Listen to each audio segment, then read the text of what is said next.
నంద్యాలలో ట్రాఫిక్ పోలీసుల ఆధ్వర్యంలో ఆర్కే ఫంక్షన్ హాల్ నందు మెడికల్ క్యాంప్ నిర్వహించారు. సుమారు 250 మందికి పైగా ఉచిత వైద్య పరీక్షలు నిర్వహించడంతో పాటు ప్రతి ఒక్కరికి ట్రాఫిక్ సైన్ బోర్డ్స్ ద్వారా, ట్రాఫిక్ నిబంధనలు ఉన్న పోస్టర్ల ద్వారా రోడ్డు భద్రత, ట్రాఫిక్ నిబంధనలపై అవగాహన కల్పించడం జరిగింది.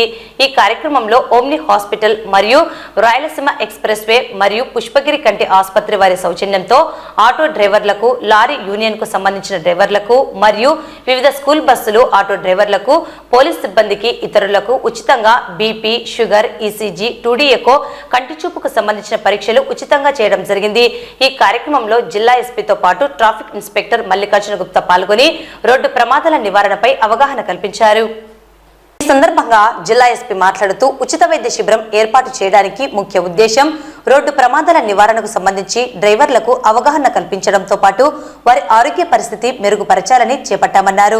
తద్వారా రోడ్డు ప్రమాదాల నియంత్రణకు వీలవుతుందని, ముఖ్యంగా కంటి చూపుకు సంబంధించిన పరీక్షలు ఎప్పటికప్పుడు చేయించుకోవాలని తెలియజేశారు. ప్రతి ఒక్కరూ రోడ్డు భద్రత, ట్రాఫిక్ నిబంధనలు పాటించాలని, అత్యాశకు వెళ్లి ఆటో డ్రైవర్లు పరిమితికి మించి ప్రయాణికులను చేరవేయడం ద్వారా ప్రమాదాల బారిన పడవద్దని సూచనలు తెలియజేశారు. డ్రైవర్లు అతివేగంగా తమ వాహనాలను నడపవద్దన్నారు. స్కూల్ పిల్లలని చేరవేసే ఆటో డ్రైవర్లు మరియు బస్సు డ్రైవర్లపై చాలా బాధ్యత ఉంటుందని, ఎట్టి పరిస్థితులలో అతివేగంగా అజాగ్రత్తగా వెళ్లకూడదని సూచించారు. దేశవ్యాప్తంగా హైవేలలో ప్రయాణించేటప్పుడు సహాయం కొరకు మరియు ఏదైనా రోడ్డు ప్రమాదం జరిగినప్పుడు సహాయం కొరకు వెంటనే 1033 టోల్ ఫ్రీ నంబర్కు కాల్ చేసి సహాయం పొందవచ్చు. మీ పైన ఒక దేవుడు ఇచ్చిన బాధ్యత. ఎవరెవరే స్కూల్ బస్సెస్ తీసుకున్నారు, మీ చాలా పిల్లలకి తీసుకువెళ్తారు. సో దయచేసి మీరు జాగ్రత్తగా డ్రైవ్ చేయాలా. తర్వాత మీకు ఏదైనా హెల్త్ ఇబ్బంది అయితే దాచుకోవడానికి ఏం లేదు, మీ వెంటనే హాస్పిటల్కి వెళ్ళొచ్చు. కానీ నిజం చెప్పాలా, నాకు ఐ ప్రాబ్లం ఉంది, మీ జాబ్ తీసేస్తారు, అదే భయం లేకుండా పని చేయాలి. ఎందుకంటే ఏదైనా ప్రమాదం అయితే ఎంత ఫ్యామిలీస్ పడిపోతాయి, మనం ఎంత బాధలో పడతామో మన అందరికీ తెలుసు. తర్వాత ఈ లారీ యూనియన్స్ కూడా ఏదైనా మీకు కూడా ఒక బుల్లెట్ లాగా లారీ ఉంది. ఒక స్పీడ్ లో లారీ వెళ్తే అప్పుడు క్రాసింగ్ లో దయచేసి జాగ్రత్తగా. చాలా లారీలు చూశాను, అలా వదిలేస్తే మనిషి చనిపోతారు. తర్వాత పక్కనే ఆపుతారు లారీ హైవేలో. ఆపినప్పుడు వెనుక నుంచి బండికి వదిలేస్తారు. ఒక అలగడ్డలో అయింది యాక్సిడెంట్, దాంట్లో మొత్తం ఫ్యామిలీ చనిపోయారు.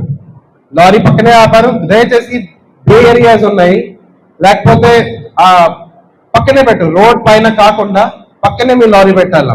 మన హైవే పెట్రోల్ వాళ్ళు అదే చేస్తున్నారు, కానీ మీ దానికి సహకరించాలి. అండ్ ఈ రూల్స్ ఏమున్నాయి, ట్రాఫిక్ రూల్స్ సంబంధించి మీకు ఖచ్చితంగా పాటించాలి. లేకపోతే కేసెస్ పడతాయి మీ పైన. అది అన్ని అనవసరంగా కేసెస్ పడతాయి. తర్వాత యాక్సిడెంట్ జరుగుతున్నాయి. తర్వాత మీ లారీ సీజ్ అవుతాయి, ఆటో సీజ్ అవుతాయి. అది మీ జీవితం కూడా పోతాయి. సో మన ట్రాఫిక్ పోలీస్కి, నంద్యాల డిస్ట్రిక్ట్ పోలీస్కి ఖచ్చితంగా సహకరించాలి దీంట్లో. ఎవరైతే లారీ ఆటో వాళ్ళు ఉన్నారో దయచేసి ఓవర్ ఒక 10 రూపాయ ఆశ కోసం, 100 రూపీస్, 100 రూపాయ కోసం ఎక్కువ మంది ఎక్కిపోతున్నాడు. మీకు ఒక చిన్న ప్రమాదం జరిగితే ఒక మటర్ లాగా ఉంటాయండి. మీకు తెలుసు, ఇది ఒక తెలిసిన తర్వాత కూడా ఎంతమంది ఎక్కుతారు, అదే చాలా తప్పు. ఒక ఆటోలో నేను చూసాను, 20 మెంబర్స్ ఉన్నాడు ఆటోలో. ఒక స్పేస్ లేవు, వాళ్ళ స్టీరింగ్ చేయడానికి కూడా స్పేస్ లేవు.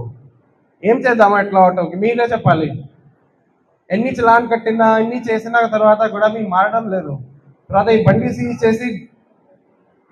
సీజ్ ఆర్టీఓకి ఇచ్చి మొత్తం తీసేస్తాము. దయచేసి అదే కూడా గుర్తుకు పెట్టుకోండి. మా వాళ్ళు ఉన్నారు, మా ఊరు వాళ్ళు ఉన్నారు, ఇక్కడ దగ్గర అయిపోతున్నాము, ఎవరో వింటాడు. పక్కనే నుంచి లారీ కొట్టిస్తే అయిపోతాయి. మనం ఖచ్చితంగా సహకరించాలి. చట్టంలో ఉన్నాయి, మనం తీసుకుంటాము, ఏం పర్లేదు. కానీ మీకు ఒక బాధ్యత ఉన్నాయి, ఇది అందరికీ కాపాడాలి. అండ్ మీకు ఇచ్చిన ఈ డ్యూటీ, జాబ్ మీ అందరూ మంచిగా చేయాలి. పోలీస్ సైడ్ నుంచి ఏదైనా ప్రాబ్లం అయితే వెంటనే నాకు చెప్పండి.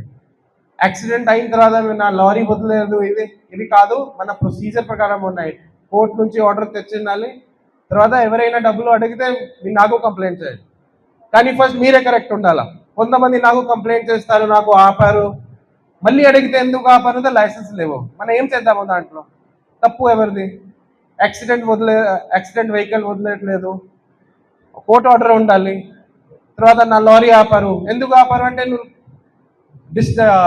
టౌన్లో వస్తారు అన్న 9-10 తర్వాత టౌన్లో రావాలి. రూల్స్ ఉన్నాయి, రూల్స్ ఖచ్చితంగా పాటించాలి. తర్వాత పొలిటికల్ ప్రెషర్ ఉండొచ్చు, ఏముండొచ్చు, మనకి ఏం అవసరం లేదు. మీ రూల్స్ ఫాలో చేస్తే మీ అన్నీ మంచిగా వస్తాయి. అందరికీ అర్థమైందా ఇది మీకు ఎంత బాధ్యత ఉంది? ఏదైనా యాక్సిడెంట్ అయితే మనం ఇంకా గట్టిగా కేసు పెడతాము next time onward. Over crowded ఆటోలో యాక్సిడెంట్ అయితే ఖచ్చితంగా ఆటో డ్రైవర్ పైన మర్డర్ పెడతాము, అప్పుడు శిక్ష పడతాయి మీకు. తర్వాత అన్ని ఖర్చు వాళ్ళ బయట ఏం జరుగుతుందో నాకు తెలుసు. విక్టమ్కి ఖర్చు ఇస్తారు, 4-5 lakhs వరకు ఖర్చు పెడతారు. ఏం అనవసరంగా ఇది పాటించండి ఖచ్చితంగా. నా పేరు మదన్ మోహన్ అండి. నేను project head Rayalaseema express private limited, Kurnool to Kadapa national highway 189 కిలోమీటర్స్కి మేము ఆపరేషన్ మెయింటైన్ చేస్తాము. సో ఈరోజు డిస్ట్రిక్ట్ పోలీస్ వారి సహకారంతో మేము ఉచిత వైద్య శిబిరం, అలానే ఉచిత కంటి వైద్య శిబిరం ఏర్పాటు చేయడం జరిగింది నంద్యాల. దీంట్లో భాగంగా 250 నుంచి 300 మంది డ్రైవర్స్కి, అంటే ఆటో డ్రైవర్లు కావచ్చు, స్కూల్ బస్ డ్రైవర్స్ కావచ్చు, ఇంకా లారీ డ్రైవర్స్ కావచ్చు, వాళ్ళందరికీ ఉచితంగా వైద్య శిబిరం ఏర్పాటు చేయడం జరుగుతుంది. సో ఈ కార్యక్రమంలో మా నేషనల్ హైవే తరఫున మేము ఏమేమి ఫెసిలిటీస్ ప్రొవైడ్ చేస్తున్నాము, లైక్ 1033 ఫెసిలిటీస్ కానీ, అంబులెన్స్ ఫెసిలిటీస్ కానీ, క్రేన్ ఫెసిలిటీస్ కానీ, పెట్రోలింగ్ ఫెసిలిటీస్ కానీ గురించి అవగాహన కార్యక్రమం అరేంజ్ చేస్తూ అట్లానే వైద్య శిబిరం కూడా ఏర్పాటు చేయడం జరిగింది. ఈ కార్యక్రమానికి సహకరించిన మన డిస్ట్రిక్ట్ పోలీస్ వారికి చాలా థ్యాంక్ యూ. అట్లానే ఓమ్ని హాస్పిటల్స్ కర్నూలు వారికి, అట్లానే పుష్పగిరి హాస్పిటల్స్ ఆలగడ్డ వారికి చాలా థ్యాంక్ యూ వెరీ మచ్.